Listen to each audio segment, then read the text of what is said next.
दोस्तों, ताजमहल की सुंदरता को सारा संसार जानता है। यह इतना सुंदर है कि दुनिया के 7 वंडर्स में इसे शामिल किया गया है।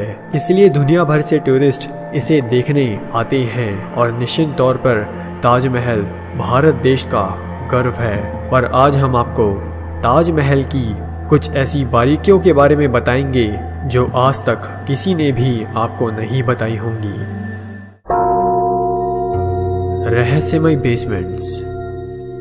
ताजमहल के आंगन में रहस्यमय रास्ते हैं जो सीधा किसी बेसमेंट में जाते हैं। अगर नज़दीक से इसे देखा जाए तो न केवल मोटे लोहों के दरवाज़ों से इसे सील किया गया है, बल्कि उन दरवाज़ों से कोई अंदर ना झांक ले, इसलिए दरवाज़ों के नीचे दीवारें भी बना दी गई हैं। अब सवाल यह उठता है कि यह रास्ते आखिर जाते कहाँ हैं। अगर आप ताजमहल में घुसते हैं तो आपको एक और रहस्यमय रास्ता मिलता है जो कि पहले वाले रास्ते की तरह ही बंद है। यहाँ एक बोर्ड भी लगा रखा है कि कृपया यहाँ ना रुकें और इसकी फ़ोटो ना खींचें। यह बात समझ से परे है कि एक सील्ड पैसेज की फ़ोटो लेने से क्यों मनाही है और यहाँ किसी का भी रुकना और अंदर झांकना मना क्यों है। अधिकारियों का मानना है कि ताजमहल के नीचे एक बहुत बड़ा बेसमेंट है जिसमें मुगल सम्राट शाहजहां और उनकी रानी मुमताज़ की कब्रें हैं, पर इन दोनों की कब्रें ग्राउंड लेवल पे भी हैं। तो अब सवाल यह उठता है कि एक इंसान की दो कब्रें क्यों बनाई गई है। क्या ज़रूरत है एक इंसान की दो कब्रों की। चलो मान भी लें कि एक इंसान की यहाँ दो कब्रें हैं, पर नीचे वाली को हमसे छिपाया क्यों जा रखा है। ताजमहल के पन्ने की जगह। अधिकारी कहते हैं कि पूरा ताजमहल सफ़ेद संगमरमर का बना हुआ है। इस बात की पड़ताल के लिए हमें पास ही की यमुना नदी पे जाना होगा।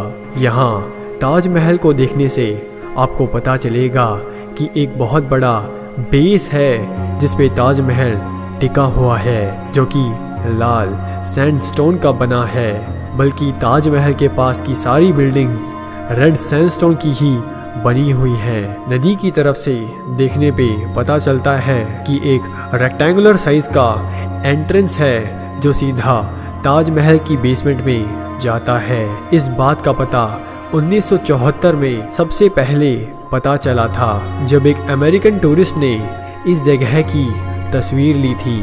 तब यहाँ लकड़ी का एक बड़ा दरवाज़ा था। उस टूरिस्ट ने थोड़ी सी लकड़ी का सैंपल कार्बन डेटिंग के लिए भेज दिया। उससे यह पता चला कि लकड़ी का वो दरवाज़ा ताजमहल से भी 250 सालों से पहले ही वहाँ पे था। जैसे ही यह खबर अखबारों में आई तभी वहाँ के अधिकारियों ने उस लकड़ी के दरवाजे को हटा दिया और उस जगह को सील कर दिया।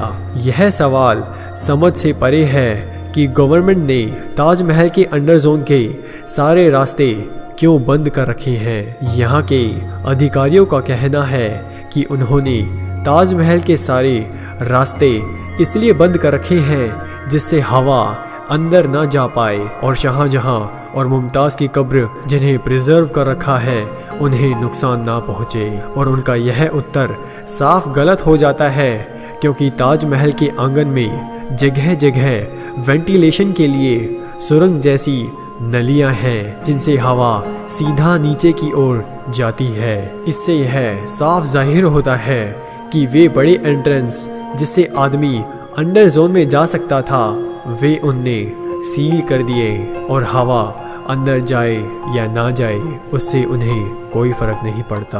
अंडर जोन एरिया और उसके आसपास के सभी स्ट्रक्चर्स ताजमहल से कई 100 साल पहले बन चुके थे।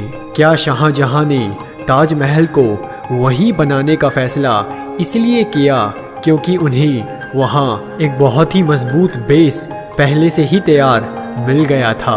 क्योंकि हम देख सकते हैं कि ताजमहल के चारों ओर खंडर ज़मीन पड़ी है और बनने के लिए ताजमहल कहीं भी बन सकता था। ताजमहल और आगरा के लाल किले के बीच का रहस्य। हम आपको शुरू में दिखाई गई अंडरग्राउंड पैसेज दोबारा दिखाते हैं जिसे सील किया गया है। ध्यान से देखें तो आपको कुछ सिक्के दिखाई देंगे। ये सिक्के यहाँ के रहने वाले लोगों द्वारा चढ़ाए गए हैं, जिनका मानना है कि नीचे एक मंदिर है और उसे कुछ लोग बादलगढ़ का टेम्पल भी बोलते हैं और यह बोलते हैं कि यहाँ एक विशालकाय अंडरग्राउंड टेम्पल है। गूगल मैप्स पर खोजने से यह पता चलता है कि बादलगढ़ नामक जगह आगरा से 217 मील की दूरी पर है। क्या कोई अंडरग्राउंड जगह इतनी बड़ी हो सकती है कि जो 217 मील तक दूर गई हो? यह नामुमकिन लगता है। पर अगर हम पास ही के आगरा फोर्ट, जो कि ताजमहल से सिर्फ 2 मील की दूरी पर है, वहां जाते हैं तो वहां की एंट्रेंस पे साफ लिखा है कि पहले रेड फोर्ट को बादलगढ़ फोर्ट भी बोलते थे। अब चीज़ें पेचीदा होनी शुरू हो जाती हैं। यहाँ की लोकल जनता का यह मानना था कि आगरा फोर्ट को भी अकबर ने मॉडिफाई करवाया था, क्योंकि पूरा स्ट्रक्चर रेड सैंडस्टोन का बना हुआ है, पर इसके गुंबद अलग अलग मटेरियल्स के बने हैं। इसके अंदर भी विचित्र अंडरग्राउंड पैसेज हैं जिन्हें सील किया गया है और इनके अंदर कोई भी नहीं जा सकता। आगरा फोर्ट के फ्लोर पर भी वेंटिलेशन होल्स हैं। अगर हम आगरा फोर्ट के नीचे बने पैसेज में झांकते हैं तो हमें साफ पता चलता है कि नीचे कोई कमरा नहीं है, बल्कि पूरी एक बहुत बड़ी जगह है। अंदर देखने पर हमें अष्टकोण स्तंभ भी मिलते हैं, जो हमें मुसलमानी इमारतों में नहीं दिखते, बल्कि हिंदू इमारतों में ही दिखते हैं। कई जगह तो इन्हें जानबूझ के उखाड़ा गया है, क्योंकि वे बीच में आ रहे थे उनकी मॉडिफिकेशन में। क्या ताजमहल और आगरा फोर्ट आपस में अंडरग्राउंड पैसेज द्वारा जुड़े हुए हैं? मैं ये बात साफ कर दूं कि मैं यह नहीं बोल रहा कि ताजमहल और आगरा फोर्ट दोनों के नीचे एक विशालकाय अंडरग्राउंड मंदिर है और दोनों उसके ऊपर बनाए गए हैं। मैं सिर्फ कुछ तथ्यों को आपके सामने रख रहा हूँ। धर्मों में बेमतलब नफरत फैलाना मेरा उद्देश्य नहीं है। आप लोगों से भी मेरी यही गुजारिश है कि इस रहस्य के उत्तरों की खोज करें, ना कि बेमतलब कमेंट सेक्शन में एक दूसरे के धर्मों को